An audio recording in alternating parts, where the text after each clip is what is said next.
Hello everyone, welcome to knock knock AR education. So hopefully सब लोगों ने last lecture देख लिया होगा जिसमें हम लोगों ने कवर किया था अपना ट्रिग्नोमेट्री फंक्शंस की कुछ इंपॉर्टेंट प्रॉपर्टीज, जहां पे हम लोगों ने ये देखा था कि sine x cos x function की रेंज, डोमेन एंड उसके जो जीरोस जो होते हैं, लाइक जो सॉल्यूशंस जो होते हैं वो क्या क्या होते हैं। ठीक है, तो आज हम लोग इस लेक्चर में क्या करेंगे, ट्रिग्नोमेट्री फंक्शंस को कंटिन्यू करेंगे एंड उसके बेस्ड पर कुछ क्वेश्चंस भी करेंगे। ठीक है, जैसे कि आपको पता करना है कि अगर आपके पास कोई ट्रिग्नोमेट्री फंक्शन किसी एक्सप्रेशन में आ गया तो उस केस में उस फंक्शन का डोमेन कैसे निकालेंगे, रेंज कैसे निकालेंगे। तो आज हम लोग थोड़ा उस पर काम करेंगे एंड देन अगर टाइम मिलता है तो फिर हम लोग इस टॉपिक को इसमें थोड़ा बहुत ऐड करेंगे इनवर्स ट्रिग्नोमेट्री फंक्शन के ऊपर भी। ठीक है, चलो तो हम लोग दोबारा चलते हैं। तो हम लोगों ने लास्ट लेक्चर में sine x function and cos x function का जो पूरा स्ट्रक्चर है वो हमने देख लिया था। तो आज हम लोग डिस्कस करेंगे टेन एक्स फंक्शन के ऊपर। So y is equals to tan x function. Okay, so अगर इस केस में अपने पास जो फंक्शन का ग्राफ जो बनता है वो कुछ ऐसा बनता है।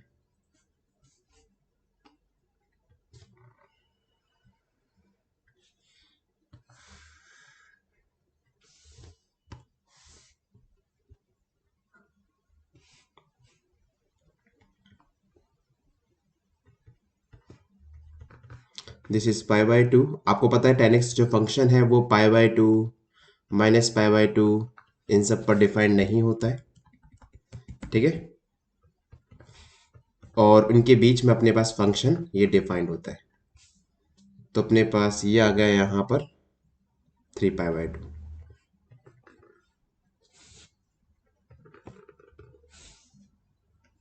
-3 पाई बाय 2। ठीक है, हम लोग बस इतना रखते हैं, उसके बाद देखते हैं। अब देखो, -पाई बाय 2 तो ये रहा अपने पास पाई बाय 2, ये रहा -पाई बाय 2 और पाई पे वैल्यू 0 होती है। सो 3 पाई by 2 -3 pi by 2। So this is minus pi, this is plus pi. ठीक है, तो देखो -पाई बाय 2 से +पाई बाय 2 के बीच में जो फंक्शन जो रहेगा वो आपका रहेगा कुछ इस टाइप का। ठीक है, एंड आपका जो 3 पाई बाय 2 से 3 पाई बाय 2 के बीच में जो फंक्शन रहेगा वो रहेगा ये, एंड सो ऑन।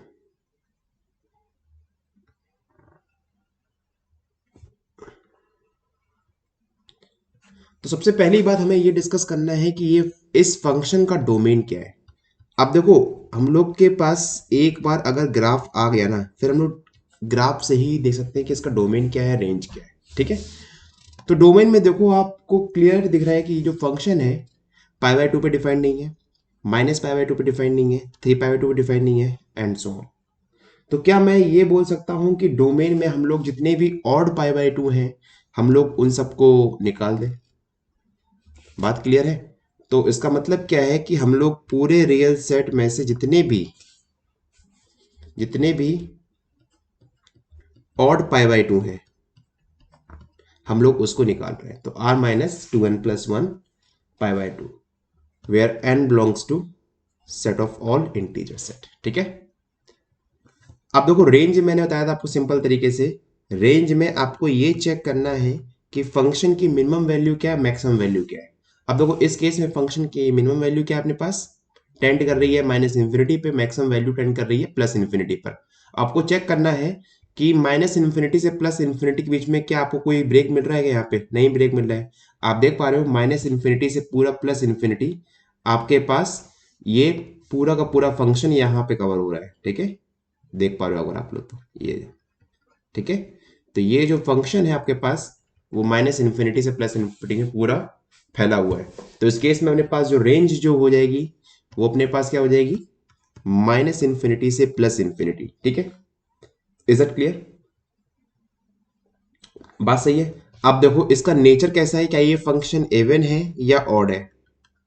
नेचर के देखो वही है, F of minus x put करोगे तो टेन ऑफ माइनस एक्स मिलेगा, है जी।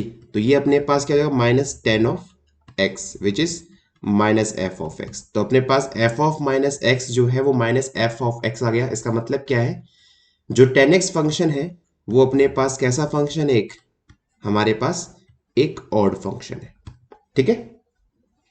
Is that clear? अब देखिए ध्यान से, अगर मेरे पास मान लीजिए tan x is equal to tan alpha कोई इक्वेशन लिखी है, तो इस केस में इस इक्वेशन का सॉल्यूशन क्या होगा, x is equal to n pi plus alpha, जहां पे अल्फा अपने पास कोई भी रियल नंबर है, ठीक है, n belongs to integer set. Is that clear? Is that clear to everyone? तो सिंपल है अपने पास 10x का स्ट्रक्चर। तो 10x में हमने क्या देखा, 10x का जो डोमेन जो होता है वो होता है set of all real number except odd pi by to. इसकी जो रेंज होती है वो कंप्लीट रियल नंबर सेट होती है, माइनस इन्फिनिटी से प्लस इन्फिनिटी। इस फंक्शन का जो नेचर होता है वो होता है ऑड। और अगर बात करते हैं इस फंक्शन, अगर ये एज अ इक्वेशन लिखा है तो इस केस में इसके जो रूट्स जो होंगे या फिर सॉल्यूशन जो होंगे वो अपने पास कुछ इस टाइप के यहां पर होंगे, ठीक है। Is that clear? चलो बढ़िया, अगर ये बात क्लियर है तो फिर हम लोग आगे बढ़ सकते हैं और देख सकते हैं अपना y is equals to cot x function के ऊपर। अब देखो जो कॉट एक्स जो होता है ना, जस्ट अपोजिट होता है टेन एक्स फंक्शन का। Is that clear? तो इसका मतलब क्या है कि जो हमारे पास ग्राफ बन रहा था टेन एक्स का, हमारे पास जस्ट उसका इनवर्स ग्राफ बनेगा कॉट एक्स में,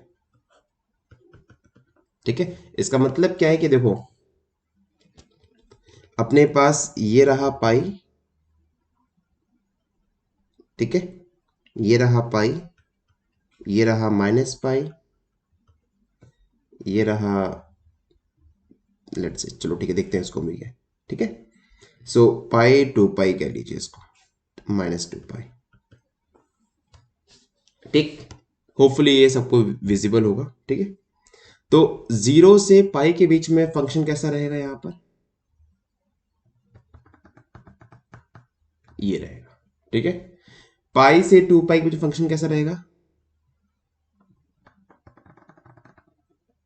ये रहेगा, एंड सो ऑन, ठीक है।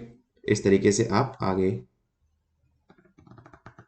तो देखो इस केस में सेम वही हो रहा है, बट यहां पे जो ये फंक्शन है वो पाइस पर डिफाइंड नहीं है, ठीक है। इसका मतलब क्या है, जितने ही देखो pi two pi minus two pi three pi, तो इस केस में अपने पास जो फंक्शन का जो डोमेन जो हो जाएगा यहां पर,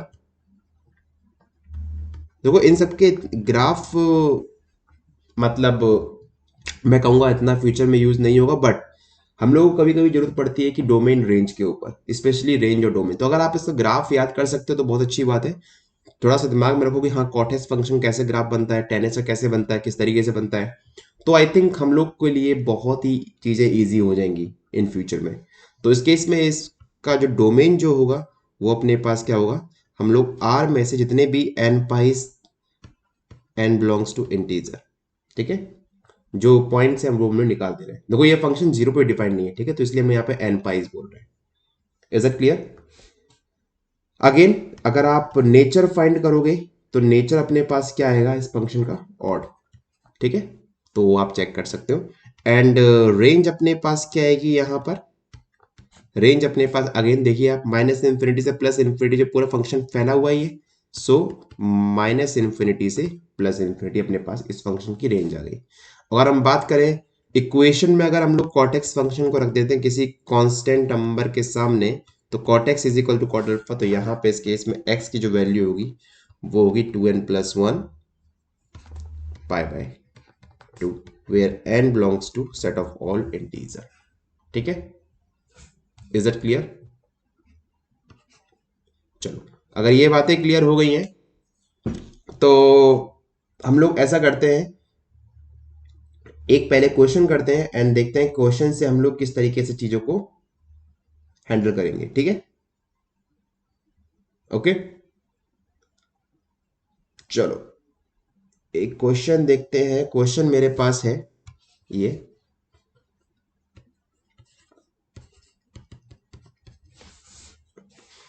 हमें सॉल्यूशंस फाइंड करने हैं। Find the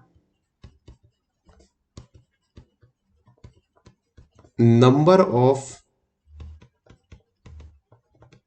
solutions which satisfy this equation. Sin x is equals to x over 10। ठीक है, हमें वो सभी x की वैल्यूज फाइंड करनी है जो इस इक्वेशन को सेटिस्फाई करें। अब एक चीज देखो ध्यान से, अपने पास यहां पे दो फंक्शन गिवन है f of x and let से g ऑफ x। तो मैं यहां पे अज्यूम कर लेता हूं कि जो मेरे पास f ऑफ x है वो मेरे पास है sin x, एंड जो g ऑफ x है वो मेरे पास है x ओवर 10। अगर देखा जाए तो बताइए ये दो फंक्शन अपने पास इक्वल लिखे हैं? हाँ जी, ये दोनों ही फंक्शन इक्वल लिखे हैं। तो इसका मतलब क्या है कि मुझे पता है कि जो sin x जो फंक्शन है वो बाउंडेड है -1 से +1 के बीच में।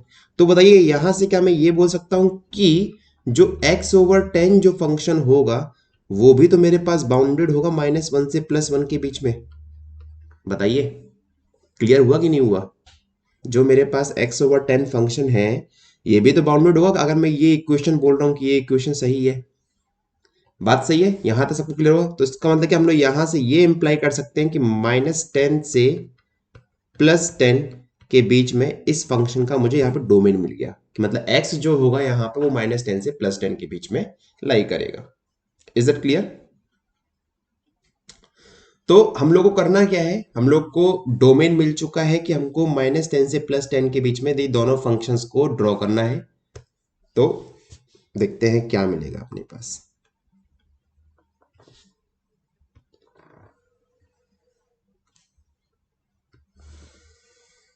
ठीक है, तो सबसे पहले अपन लोग बनाते हैं sin x फंक्शन का ग्राफ। तो sin x फंक्शन में अपने पास देखते हैं कहां तक मिल सकता है। पाई की वैल्यू सबको पता है कितनी होती है, 3.14। तो 3 पाई की वैल्यू कितनी होगी? हाँ जी बताइए। अगर 3.14, ठीक है, 3 पाई की वैल्यू आप लोग निकाल लीजिए यहां से, तो आपके पास 9 पॉइंट समथिंग कुछ मिलेगी। ठीक है, देन फिर हम लोग उसके आगे काम करेंगे। Is that clear? देखते हैं कि हम लोग को कहां तक ग्राफ बनाना है। सो एक बार 3 मल्टीप्लाई 3.14, सो 9.42 डेफिनेटली। ठीक है, तो हमको 3 पाई से थोड़ा सा आगे चल के जाना है। ठीक है, थोड़ा सा आगे हमें चल के जाना है 3.4। तो देखिए पाई हो गया, सॉरी पाई/2, पाई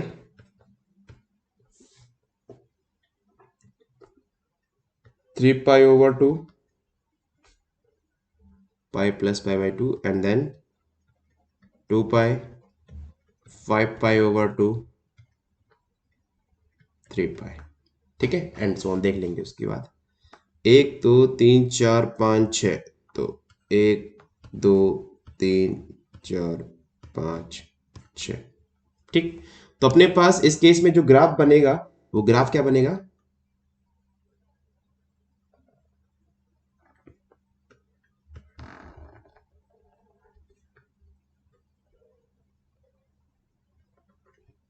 ठीक है,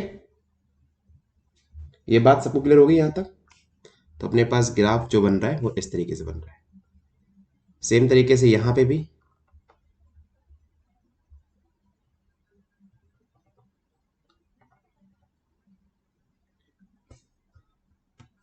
ठीक है, तो ये अपने पास ग्राफ बन गया यहां पर।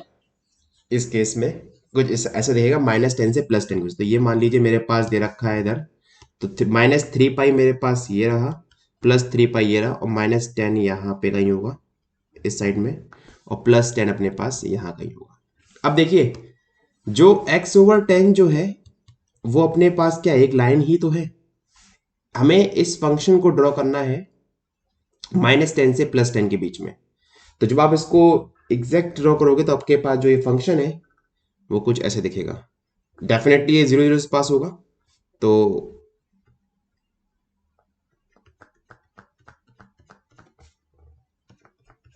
ठीक है,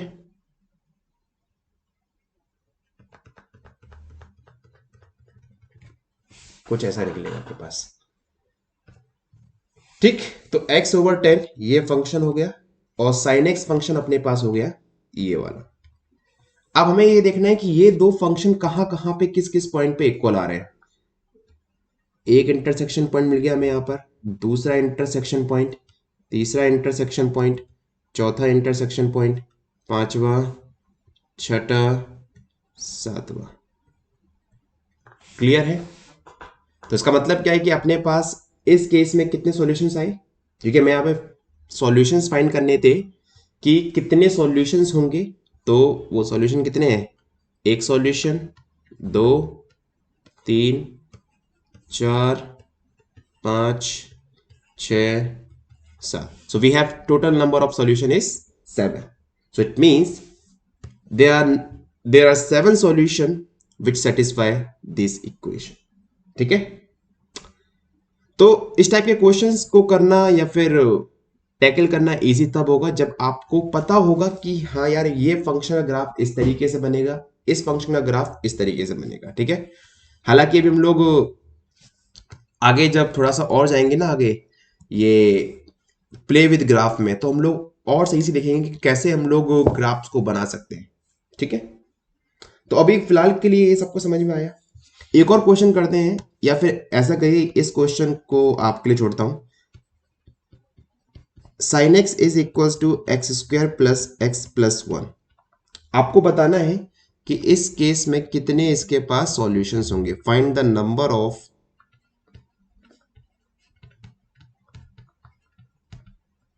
सॉल्यूशन। ठीक है? तो आप लोग का जब आंसर आ जाए या फिर जब आप सॉल्व कर लो इस क्वेश्चन को, देन डेफिनेटली आप लोग कमेंट बॉक्स में लिख सकते हो। ठीक, बताइए, इज दैट क्लियर? चलो एक क्वेश्चन करते हैं, बहुत ही इंटरेस्टिंग क्वेश्चन लग रहा है मेरे को। भाई क्या करना है, हमें फाइंड द डोमेन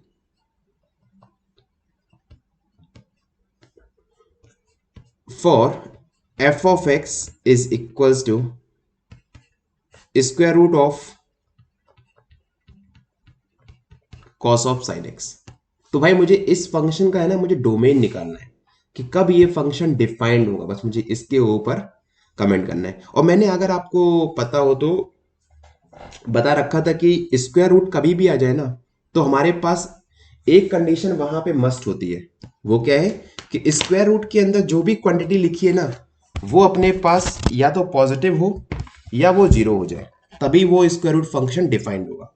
तो यहां भी हम लोग सेम तरीके से बात बोलेंगे। हम अज्यूम कर लेंगे मेरे पास जो एफ ऑफ एक्स है वो है ये। ठीक है? इसको मान लीजिए एच ऑफ एक्स मैंने बोल दिया।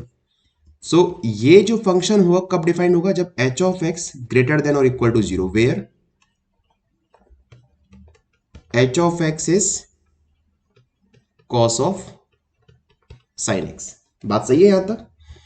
तो मैंने क्या बोला इन शॉर्ट कि भाई मेरे को ये दिखाना है कि कॉस ऑफ साइन एक्स जो है वो अपना पॉजिटिव या इक्वल टू जीरो होना चाहिए। ठीक है? क्लियर हुआ यहां तक? और अब मैं अगर यहां पर कॉस एक्स फंक्शन का ग्राफ बनाता हूं, तो आप सभी को पता है कि जो कॉस एक्स फंक्शन का जो ग्राफ जो होता है -π/2 से +π/2 के बीच में, तो ये रहा -π/2 और ये रहा +π/2। अब देखिए इन्हीं के बीच में मेरे पास -1 +1 भी आएगा, वो क्यों बता रहा हूं, बताता हूं इसको। और ये रहा अपने पास कॉस एक्स फंक्शन का ग्राफ -π/2 से +π/2 के बीच में। ठीक है? आप सभी को पता है कि साइन एक्स फंक्शन जो होता है उसकी जो रेंज है वो क्या है, -1 से +1। ठीक है? मतलब जो साइन एक्स फंक्शन की रेंज जो है वो अपने पास क्या होगी, -1 से +1। तो अब एक चीज देखिए ध्यान से, समझने वाली बात क्या है, मैं क्या लिख रहा हूं यहां पे, cos of this, cos of sine function. और अगर आपको पता है कि अगर मेरे पास एफ ऑफ एक्स लिखा है तो यहां पे x कहां से आता है, डोमेन से आता है, ठीक है। एंड देन फिर हम लोग अप्लाई करते हैं उस फंक्शन को उस डोमेन वैल्यू पर, ठीक है। Is that clear? बात क्लियर है कि नहीं है? और ये जो साइन एक्स की जो वैल्यू जो है ना, वो फॉर ऑल एक्स के लिए ट्रू है, ठीक है।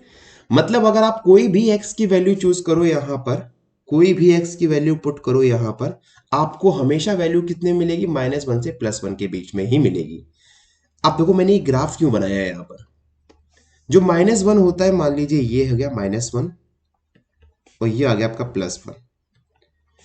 इस केस में मैं यहां से इस ग्राफ से क्या बताना चाहता हूं कि आप कोई भी x की वैल्यू चूज कीजिए यहां पर, साइन x की वैल्यू -1 से +1 के बीच में आएगी, और जो -1 से +1 जो होगा वो कॉस फंक्शन के डोमेन की तरह ही तो काम करेगा, यस और नो। तो मतलब -1 से +1 के बीच में जो कॉस फंक्शन की जो वैल्यू रहेगी, वो हमेशा अपने पास ये जो व्हाइट वाला जो कर्व बनाया मैंने यहां पर, वही तो होने वाली है कि नहीं है? हाँ जी। तो इन शॉर्ट मैं कहना क्या चाहता हूं यहां से कि साइन एक्स फंक्शन की रेंज कॉस फंक्शन के लिए डोमेन की तरह काम करेगी, ठीक है। तो अपने पास हमेशा फंक्शन क्या रहेगा इस केस में, पॉजिटिव रहेगा। बात क्लियर है? इक्वल टू 0 नहीं हो सकता है, ठीक, वो भी आपने देख लिया यहां पर।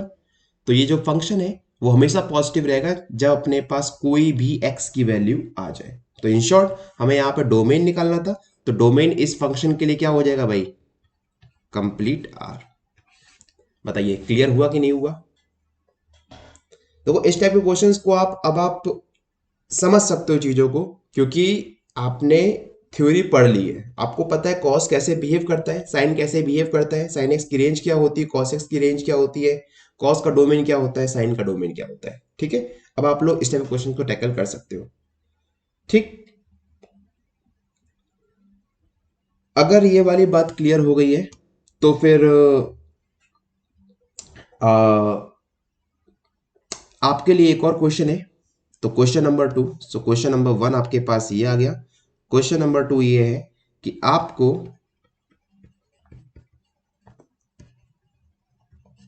फाइंड द रेंज ऑफ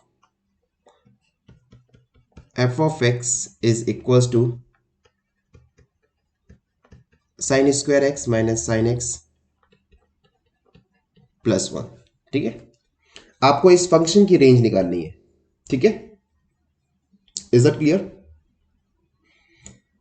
चलो ठीक है, अगर आप ये कर लेते हो देन फिर हम लोग आगे बढ़ सकते हैं नेक्स्ट क्वेश्चन की तरफ, और देखते हैं अपने पास नेक्स्ट क्वेश्चन किस तरीके का है और क्या करना है नेक्स्ट क्वेश्चन में, ठीक।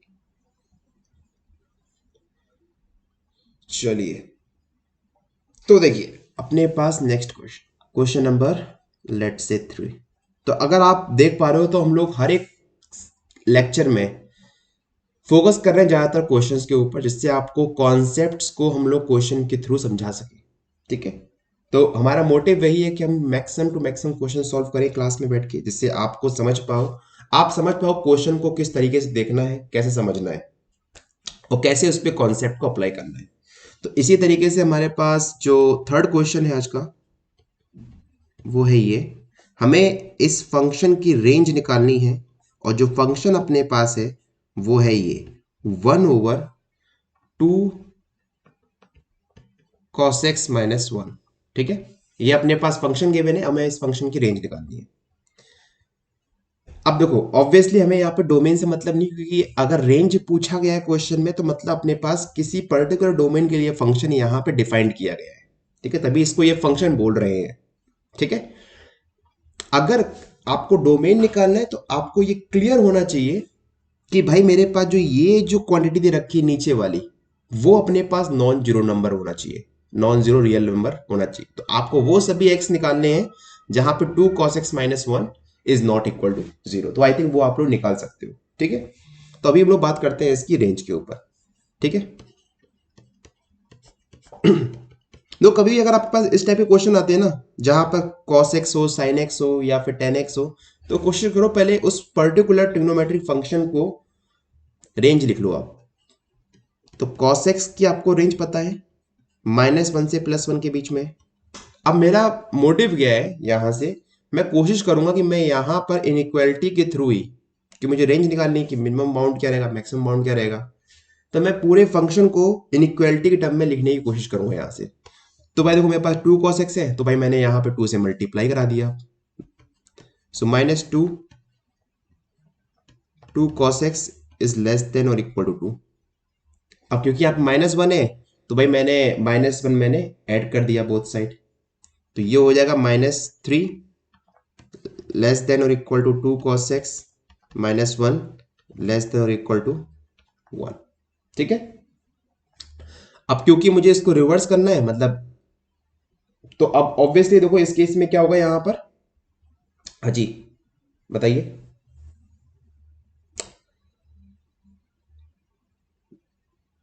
हमें यहाँ पर इसका डिवाइड करना है यहाँ पर, तो अब यूजली बच्चे करते क्या है कि वो इसको ऐसे लिख देते हैं, 1 ओवर, तो -1/3 हो जाएगा, less than equal to 2 cos x -1 less than, sorry 1/3 and greater than 1/1। ऐसे नहीं करना है, क्योंकि आपको पता है -3 से +1 के बीच में जीरो भी आ रहा है, और जीरो का मतलब क्या है, और यहाँ पे इक्वालिटी साइन भी है, तो जीरो का मतलब क्या है कि आप 2 cos x -1 को इक्वल टू जीरो कर रहे हो। ठीक है, तो दिमाग में एक पॉइंट रखना है, कभी भी अगर आपके पास ऐसा कुछ केस बन जाए तो कोशिश करो पहले आप 2 cos x -1 को है ना दो पार्ट में डिवाइड कर लो। ठीक है, क्योंकि ये फंक्शन जो है वो आपके पास क्या है, या तो ये लेस देन जीरो होगा 2 cos x -1, और या तो ये ग्रेटर देन जीरो होगा, ये कभी भी इक्वल टू जीरो नहीं होगा। ठीक है, तो अपने पास क्या हो जाएगा यहाँ पे -3 लेस देन और equal to 2 cos x -1 less than zero, और we can say 0 is greater than 2 cos x -1 is less than or equal to 1। ठीक है, बात क्लियर है। तो जब हम लोग इसको रिवर्स करेंगे, आपको पता है जब हम लोग डिवाइड करते हैं तो जो इनइक्वालिटी जो होती है वो साइन चेंज कर देती है। ठीक है, इनइक्वालिटी जो साइन होता है वो चेंज हो जाता है, तो जस्ट रिवर्स, तो minus infinity is less then 1/2 cos x -1 is less than और इक्वल टू -1/3। ठीक है, तो आप देख पा रहे हो यहाँ पे मैंने इनइक्वालिटी का जो साइन है वो चेंज कर दिया है, तो 1/0 माइनस इन्फिनिटी हो गया अपने पास, और ये चला गया इधर, और we can say 1 is greater 1 is less than और equal to 1/2 cos x -1 is less than infinity. ठीक है, तो देखो अपने पास यहाँ पे इस फंक्शन की रेंज आ गई। रेंज क्या है अपने पास, -इन्फिनिटी से -1/3 यूनियन 1 से इन्फिनिटी। तो आप लोग यहाँ पे ले सकते हो कि जो इस फंक्शन की जो रेंज है वो अपने पास क्या है, -इन्फिनिटी से -1/3 यूनियन 1 से इन्फिनिटी। ठीक है, ओके, तो इस टाइप से हम लोग क्वेश्चंस को टैकल कर सकते हैं। सो होपफुली यहां तक किसी को कोई दिक्कत नहीं होगी, और अगर दिक्कत है तो आप लोग पूछ सकते हो कमेंट बॉक्स में, या फिर आप डायरेक्टली हमसे टेलीग्राम ग्रुप पे भी कांटेक्ट कर सकते हो। ठीक है, तो चलिए हम लोग जरा कुछ इनवर्स फंक्शन की तरफ में भी देख लेते हैं। ठीक है, जहां पर हम लोग उसकी रेंज और पर्टिकुलर कुछ important properties inverse trigonometric function के ऊपर। तो देखो मैं कर क्या रहा हूं, मैं अभी फिलहाल आपको साइन कॉस टेन का लिखवा दे रहा हूं। ठीक है, साइन इनवर्स एक्स का cos inverse tan inverse x. तो आपके लिए होमवर्क क्या है, जिसे आपने नोटिस भी किया होगा, मैंने आपको सिर्फ sine x, cos x, ten x और कॉट एक्स मान लीजिए, इन चार फंक्शन का मैंने आपको ग्राफ बना के दिखाया है, यहाँ पर डोमेन बना के दिखाया, डोमेन क्या है, रेंज क्या है, नेचर क्या है, वो सब मैंने आपको यहाँ पे बताया है इन चार फंक्शन के लिए। और जो बचे हुए दो फंक्शन है cosec x and sec x, वो आपके लिए एज एन होमवर्क है, उसको आप लिख लेना। ग्राफ इतना इंपॉर्टेंट नहीं है, बट हाँ उसके रेंज एंड डोमेन आपको पता होनी चाहिए कि सेक एक्स का डोमेन क्या होता है, रेंज क्या होती है, नेचर क्या है सेक एक्स के पास। ठीक है, और अपने पास उसके हम लोग इक्वेशन में अगर आ जाए सेक एक्स, तो वहां पर हम लोग उसके सॉल्यूशंस कैसे निकाल सकते हैं, ठीक है, तो वो आपको देखना है। Is that clear? चलो ठीक है, अगर इतनी बातें क्लियर हो गई हैं तो हम लोग अब शुरू करते हैं अपना inverse trigonometric function. Inverse trigonometric function. तो देखो यार, अपने पास जो फंक्शन है वो डिफाइन कर रखा है साइन इनवर्स एक्स, ठीक है। अब जो साइन इनवर्स एक्स जो फंक्शन डिफाइंड किया गया है ना, वो डिफाइंड कैसे किया गया है, देखो ध्यान से, पहले ग्राफ बनाते हैं।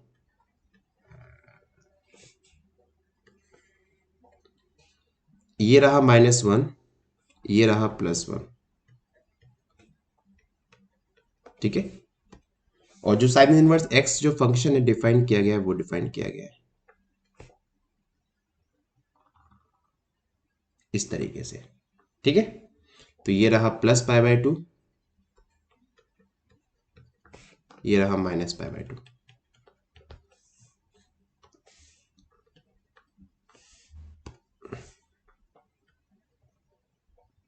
ठीक है, तो जो ग्राफ जो होता है inverse trigonometric function sine inverse of x का, वो होता है कुछ इस तरीके से। तो ग्राफ से पहले आपको पता होना चाहिए कि इस फंक्शन का डोमेन क्या है। तो डोमेन आपको क्लियर दिख रहा है, वो अपने पास क्या है, -1 से +1, ठीक है। डोमेन अपने पास -1 से +1 क्यों हुआ, क्योंकि हम यहाँ बात कर रहे हैं इनवर्स फंक्शन की। So y is equal to sine x. आपको पता है साइन एक्स का जो रेंज जो होती है वो क्या होती है, -1 से +1, ठीक है। तो मान लीजिए ये आपके पास फंक्शन है, आप जब यहां से यहां पर गए तो आपके पास यहां पर आ गया -1 से +1 रेंज। जब आप इनवर्स बात करोगे तो देखिए आपके पास डोमेन की तरह काम कौन करेगा, आप -1 से +1, तभी तो अपने पास यहाँ पे -1 +1 आया यहाँ पर, तो -1 से +1, ठीक है। और इस केस में यहां पर जो रेंज जो रहेगी वो रहेगी अपने पास कितनी, -π/2 से +π/2, ठीक है। Is that clear? तो अगर आप चाहो तो इसका फंक्शन का आप नेचर भी निकाल सकते हो। तो ये नेचर जो है वो अपने पास ऑड फंक्शन बिहेव करेगा for all x belongs to -1 to +1, ठीक। Is that clear? चलो ठीक है, अगर ये बातें क्लियर हो गई हैं तो फिर हम लोग एक प्रॉपर्टी और लिखते हैं। काफी बच्चे है ना इन दो फंक्शंस को सेम ट्रीट करते हैं, sine inverse of sine x और sine of sine inverse x. ये दोनों ही फंक्शन डिफरेंट है भाई। देखो क्यों बोल रहा हूं, दोनों का मतलब x ही होता है। डेफिनेटली यहां भी आपको x मिलेगा, यहां भी आपको x मिलेगा, बट यहां पर x आपको कब मिलेगा, पहले वाले में, जब आपका x जो है वो -π/2 से +π/2 के बीच में होगा। और सेकेंड वाले केस में आपको x कब मिलेगा, जब आपका x जो है वो -1 से +1 के बीच में मिलेगा। वही सेम रीजन जैसे मैंने आपको लास्ट एग्जांपल में समझाया था cos of sin x, same आप उसको उस तरीके से देखिए। आपको पता है sin x फंक्शन की जो रेंज जो होती है वो क्या होती है, -1 से +1, ठीक है। और आपको पता है -1 से +1 के बीच में साइन इनवर्स x जो है वो -π/2 से +π/2 के बीच में होता है। तो अपने पास ये हो गया इसका डोमेन, -π/2 से +π/2, ठीक है। बात क्लियर हो गई यहां तक? सेम तरीके से लास्ट वाला साइन इनवर्स x जो फंक्शन होता है उसका अपने पास रेंज क्या होती है, -π/2 से +π/2, और -π/2 से +π/2 अगर यहाँ पर होता है तो इस केस में अपने पास ये तभी ट्रू होगा जब x अपने पास बिलोंग करेगा -1 से +1 के बीच में। तो आप चाहो तो इसको थोड़ा यहाँ पे टाइम लीजिएगा, लिखिए साइन इनवर्स x का डोमेन क्या होता है, साइन x का डोमेन क्या होता है, देन उसके बाद यहाँ पर हम कैसे कमेंट कर रहे हैं कि x की वैल्यू पर्टिकुलर इंटरवल में कैसे चेंज हो रही है, ठीक है। तो वो आप थोड़ा सा टाइम लेके समझ सकते हो चीज़ों को। बाकी अगर आपको चीज़ें नहीं समझ में आती हैं देन आप मुझे बताइएगा, मैं आपको कोशिश करूंगा कि दूसरे वे में बता सकूं यहाँ से, ठीक है। बट वो आपको मुझे बताना है कि सर नहीं समझ में आया, दोबारा बताइए दोबारा। ठीक है, बट मैं फिलहाल के लिए आपसे ये कहूंगा, एक बार आप कोशिश करिए, दोनों फंक्शन को लिखिए, साइन इनवर्स एक्स की प्रॉपर्टीज लिखिए इस साइड में, इस साइड में साइन एक्स की प्रॉपर्टी लिखिए आप इस साइड में, एंड देन फिर आप डोमेन रेंज के साथ में थोड़ा थोड़ा खेलना स्टार्ट कीजिए। जब तक आप खुद से ट्राई नहीं करोगे समझने की, तब तक समझ नहीं सकते हो आप। ठीक है, तो खुद से ट्राई करो एक बार एटलीस्ट, हालांकि हम तो यहाँ बैठे ही हैं समझाने के लिए। ठीक है, चलो, अगर इतना बातें क्लियर हो गई तो फिर हम लोग आगे बढ़ते हैं और डिस्कस करते हैं। अगर आपके पास f of x cos inverse x function हो, ठीक है, तो सेम वही बात, कॉस इनवर्स एक्स के लिए अपने पास जो ग्राफ जो रहेगा, तो ग्राफ में क्यों बनवा रहा हूं इन फंक्शंस के, ताकि आपको आगे दिक्कत ना हो। ठीक है, ये आपके पास मान लीजिए -1 हो गया, ये आपके पास आ गया +1, और ये रहा +पाई। तो जो ये फंक्शन है वो आपके पास कुछ ऐसे बिहेव करता है। ठीक है, ये रहा π/2। ठीक, तो देखिए ध्यान से, पहली बात, डोमेन क्या है इस फंक्शन का, ग्राफ सामने है, बताइए फटाफट से, -1 से +1। ठीक, डोमेन आ गया अपने पास। रेंज क्या है इस फंक्शन की, रेंज अपने पास मिनिमम वैल्यू क्या है 0, मैक्सिमम कहां तक जा रही है, पाई तक जा रही है, तो रेंज क्या आ गई इस केस में, क्लोज्ड इंटरवल 0 to पाई। ठीक है, अब सेम वही बात, cos inverse of cos x और cos of cos inverse x, दोनों आपको एक्स ही आंसर देंगे, बट यहाँ पे इंपॉर्टेंट क्या है कि ये आपको एक्स कब देगा, जब आपका एक्स बिलोंग करेगा 0 से पाई के बीच में, और जब आपको ये एक्स देगा जब आपका एक्स बिलोंग करेगा -पाई से, सॉरी -1 से +1 के बीच में। ठीक है, क्लियर हुआ सभी को यहां तक? चलो, एक और यहाँ पे इंपॉर्टेंट प्रॉपर्टीज है, प्रॉपर्टी है कॉस इनवर्स ऑफ -x की, जो कि है, इसको आप लोग ले सकते हो pi minus cos inverse x। ठीक है, तो ये कुछ इंपॉर्टेंट प्रॉपर्टी है जिसको आप लोग दे सकते हो। ठीक, चलो बढ़िया है, अगर आपको ये चीज क्लियर हो गई तो हम लोग आगे बढ़ सकते हैं अपने लास्ट फंक्शन की तरफ, जो है f of x is equal to tan inverse x। ठीक, तो tan इनवर्स x में आपको पता होना चाहिए कि यहाँ पे जो मेरे पास ग्राफ जो बनता है, वो ग्राफ बनता है कुछ इस तरीके का। ये मान लीजिए आपके पास आ गया π/2, और ये आ गया आपके पास -π/2, और इसके बीच में ये फंक्शन जो है वो कुछ इस तरीके से रहता है। ठीक है, अब एक चीज देखिए ध्यान से, यहां पे मैंने जो डोमेन जो है वो मेरे पास क्या है, ये आपके पास tan इनवर्स ऐसा ग्राफ है, तो डोमेन अपने पास है कि हर एक रियल वैल्यू के लिए डिफाइन कर रखा है। ठीक है, देखिए ध्यान से, हर एक रियल वैल्यू के लिए फंक्शन यहां पर डिफाइंड है, तो डोमेन अपने पास क्या हो गया, आर आ गया। रेंज में देखिए ध्यान से, रेंज में अपने पास क्या हो रहा है कि जो माइनस ये रहा +π/2 और ये रहा -π/2, -π/2 से +π/2 के बीच में सभी वैल्यूज आ रही हैं, बस ये जो बाउंड्री वैल्यूज है वो नहीं आ रही है, तो उसका मतलब ओपन इंटरवल -π/2 से +π/2। ठीक है, सेम वही बात दोबारा से आपको डिस्कस करना है, tan inverse of tan x अगर रखते हो तो आपको पास ये x देगा, जब x आपका बिलोंग करेगा -π/2 से +π/2 के बीच में, और जब मैं बात करूं tan इनवर्स x की, ये भी आपको x देगा, बट ये आपको x देगा हर एक रियल वैल्यू के लिए। tan इनवर्स ऑफ -x आपके पास जो होता है वो होता है -tan inverse x for all x belongs to. ठीक, तो ये रहा आपके पास total 3 trigonometric function inverse function के लिए, sine inverse x, cot inverse sorry cos inverse x, tan inverse x।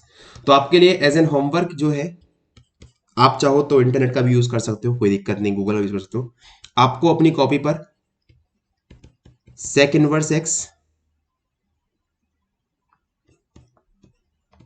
Cosec inverse x और कॉट इनवर्स एक्स, इन तीनों की प्रॉपर्टीज आपको अपनी कॉपी पे लिखनी है। ठीक है, पहले आपको ग्राफ बनाना है। पहले आपको ग्राफ बनाना है। सेकेंड आपको डोमेन लिखना है, इसका डोमेन क्या होने वाला है। देन आपको इसकी रेंज लिखनी है। एंड देन थर्ड आपको कमेंट करना है इसके नेचर पर। ठीक है, तो जैसे हम लोग पॉइंट्स बढ़ते जा रहे हैं ना, आगे हम लोग इसमें कॉन्टिन्यूटी भी ऐड कर देंगे, डिसकॉन्टिन्यूटी भी ऐड कर देंगे, डिफरेंशियबिलिटी भी ऐड कर देंगे। धीरे धीरे हम लोग हर एक फंक्शन पर सब चीज डिस्कस करने वाले हैं। ठीक है, तो अभी हम लोग बस खाली कलेक्शन धीरे धीरे अपना बढ़ा रहे हैं। ठीक,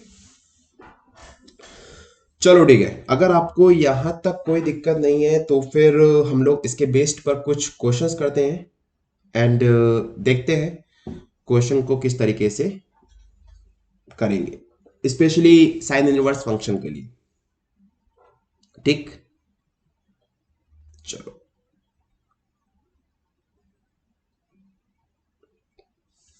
so question number first,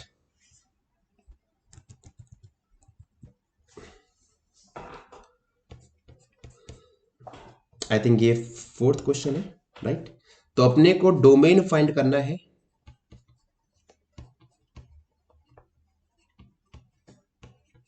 find the domain of function sine inverse of x square over 2। ठीक है, तो अपने पास ये फंक्शन दे रखा है, इस फंक्शन का मुझे डोमेन फाइंड करना है। अब यार देखो, अभी हम लोग थोड़ी देर पढ़ के आए हैं कि जो साइन इनवर्स एक्स जो होता है ना, इसका डोमेन अपने पास क्या होता है। हाँ जी, -1 से +1 के बीच में अलाई करता है। तो इसका मतलब क्या है, मुझे ये पता है साइन इनवर्स एक्स का जो डोमेन है वो अपने पास क्या है, -1 से +1 के बीच में।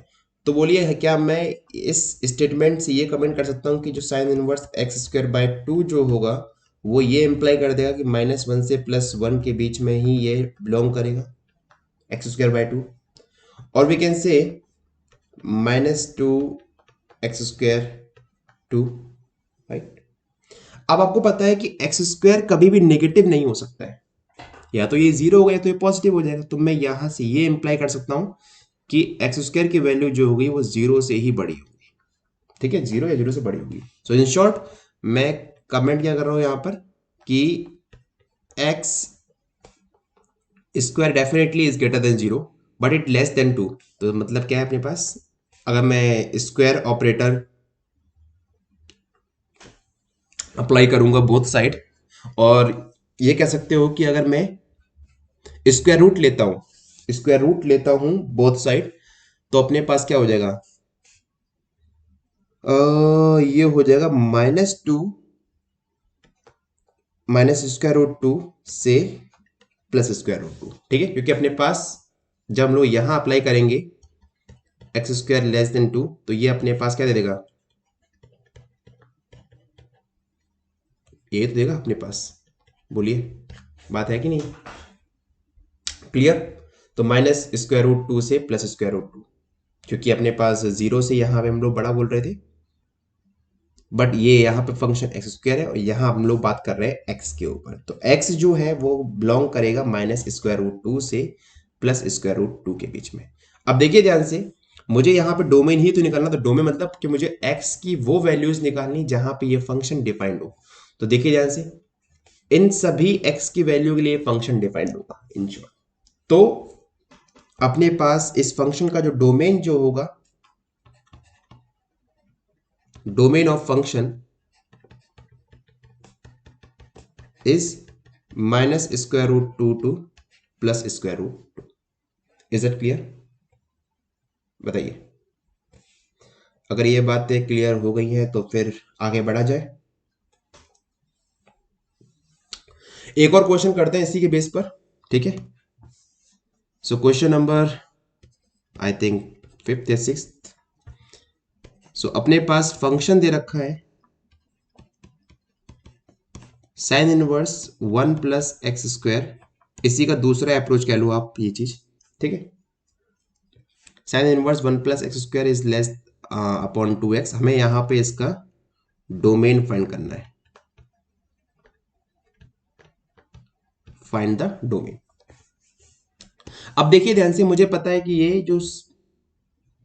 ये जो पर्टिकुलर वैल्यू जो वो -1 से +1 के बीच में होनी चाहिए, तो मैंने यहां पे लिख लिया 1 + x² over 2x is less than equal to -1, is less than equal to +1। ठीक है। क्या मैं इसी स्टेटमेंट को कुछ ये बोल सकता हूं कि modulus of 1 + x² over 2x is less than और इक्वल टू 1? बात तो वही है ना, चाहे मैं ये लिखूं चाहे मैं ये लिखूं। ठीक है।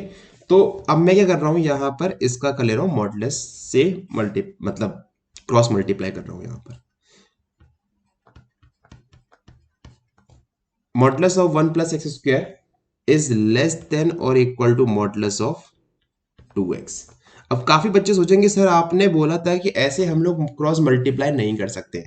वो मैंने आपको बताया था कि वो हम लोग तब नहीं कर सकते जब हमारे पास नेगेटिव केस यहाँ पर बन रहा हो, क्योंकि यहाँ पे मेरे पास मॉडुलस है, तो आप कोई भी x की वैल्यू पुट करिए, हमेशा आपके पास यहाँ पे क्या रहेगी, एक पॉजिटिव रियल वैल्यू ही मिलेगी। Is that clear? So I think आपको ये क्लियर हो गया होगा कि मैं ये मल्टीप्लाई यहाँ पे क्यों करा रहा हूं। ठीक।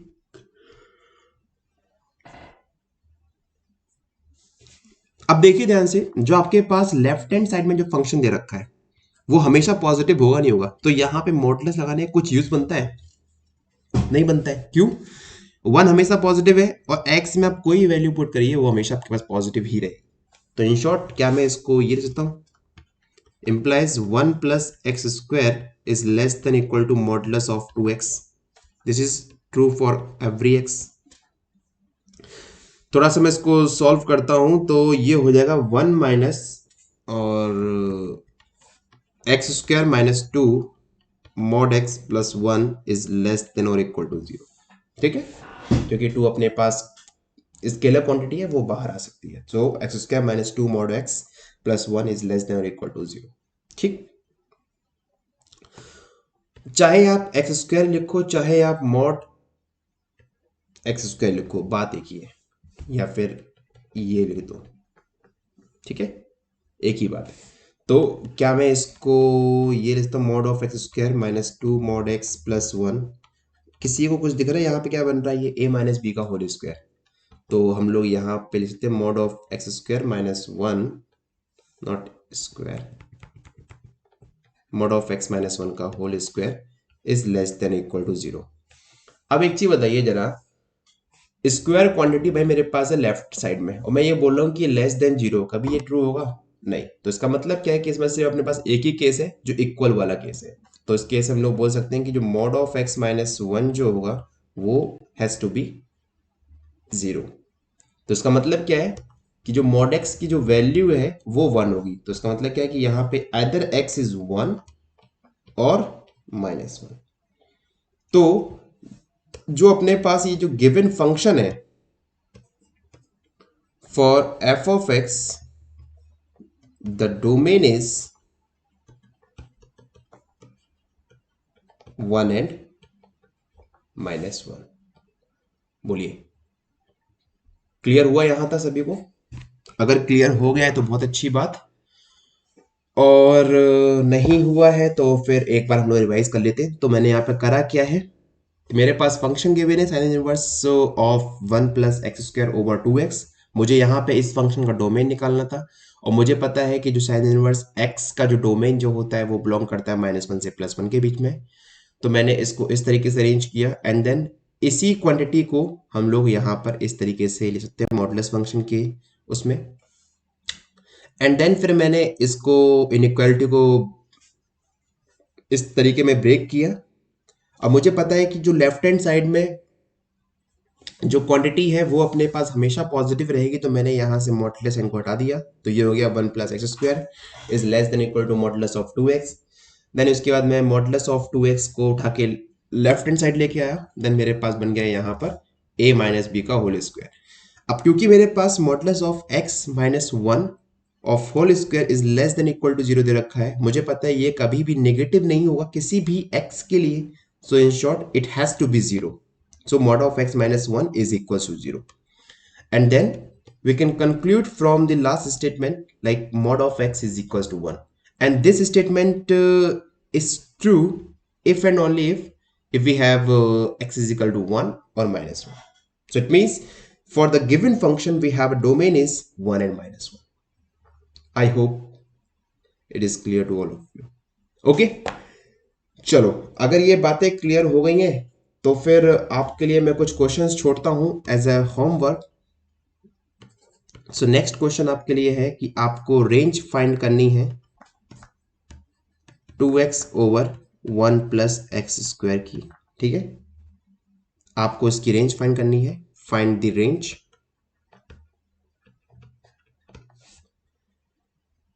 और एक और क्वेश्चन देते हैं.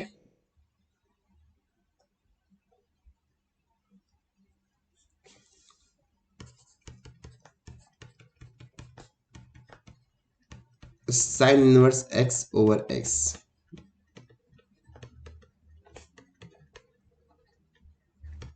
Find the domain. ठीक है, आपको इसका डोमेन फाइंड करना है.